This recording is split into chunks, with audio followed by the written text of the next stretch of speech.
From time to time, you and I are going to get thrown into situations where we have to play a solo over a strange, unconventional chord progression like this. And it pays to be prepared for chasing something, because that's part of what we do, right? We're artists.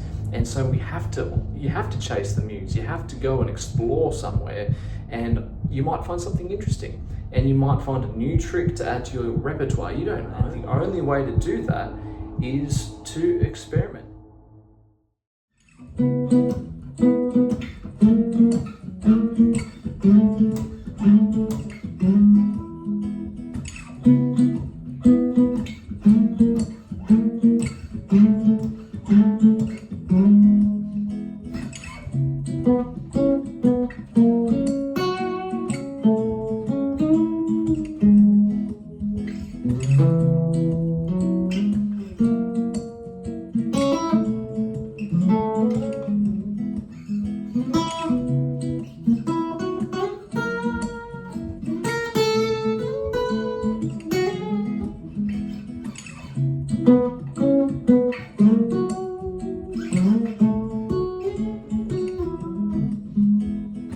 Hello there. Today I wanted to make a quick video about how to solo over complicated chord progressions.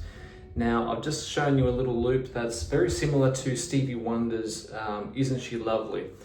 So it's an interesting chord progression because first of all, you've got a C sharp minor 7 to an F sharp 7 to a B or an A over B to an E major. So we're in the key of E major, which makes that F sharp major an outlier, which is an interesting chord. Now, you wouldn't normally find it in this major chord, in this chord progression. And that is, the spice of life. We're borrowing notes from other scales to make these chord progressions more interesting. And Stevie Wonder obviously is a genius, doesn't need any more input on that front. Everybody knows Stevie Wonder's a genius. But from time to time, you and I are going to get thrown into situations where we have to play a solo over a strange or unconventional chord progression like this.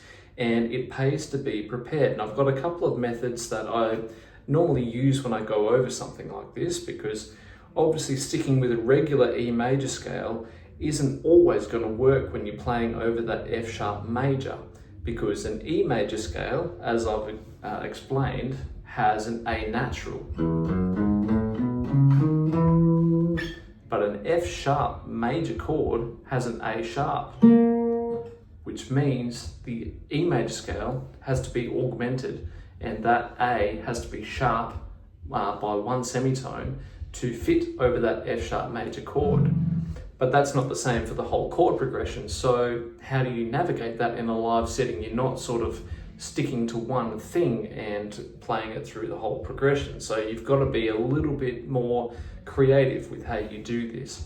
And one of these things I would compare, one of the methods I have when you're preparing a solo is to think of it as a bit of a weave or a pathway. Now, the interesting thing in these chord progressions is you can find some sort of line that links all of those chords together. So in this case, which I played a little bit over the intro there, in the C sharp minor 7, obviously the 7 in that chord is a B, and then you go to the F sharp major. The third of the F sharp major is the A sharp. That's the borrowed note from the E that we're adding to the E major scale. And then when we play the A over B, we've got the A there, and then the E major, the third of E major is the G sharp. So we can see that even though the bass line is going C sharp, F sharp, B, E, we've got a pathway that descends in semitones. So you've got a B, A sharp, A, G sharp. And so you sort of, if you were to put the bass notes and that descending line together, you'd have something sounding like this.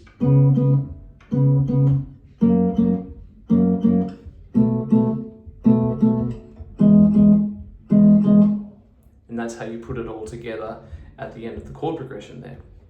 Obviously there's more notes in between, and that's what happens when you get a full band. Everyone plays their own little part. But when you're coming up with a solo, a great way to think of it is that you find your pathway through those chords, and then you either start or end the phrase before you go to the next chord with one of those notes. And so you sort of heard at the start of it, I was sort of improvising around and making sure that over each chord I knew where that descending line was going, and I can plan my solo to land on those notes or start from those notes. And that always means that your solo is somewhat cohesive. You can be a little bit more adventurous on the notes in between, but you've always got an anchor point that you come back to. And then regardless of whether you make a mistake, the note that you land on is going to make sense, which is helpful, especially when you are the center of attention and someone's pointed at you to walk out and play your part, or you're, at the wedding doing the solo, or you're in a performance somewhere or in a recording session. Any one of those things is just going to be very helpful for you. So I'm going to put this track on one more time, and I'll show you a little bit about what I mean. So this is about 8 bars that will just loop around and around. So I'll just add some bits here, and hopefully that makes a bit of sense. If it doesn't, let me know, and I'll do another video about it.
So you can sort of hear how that goes all together.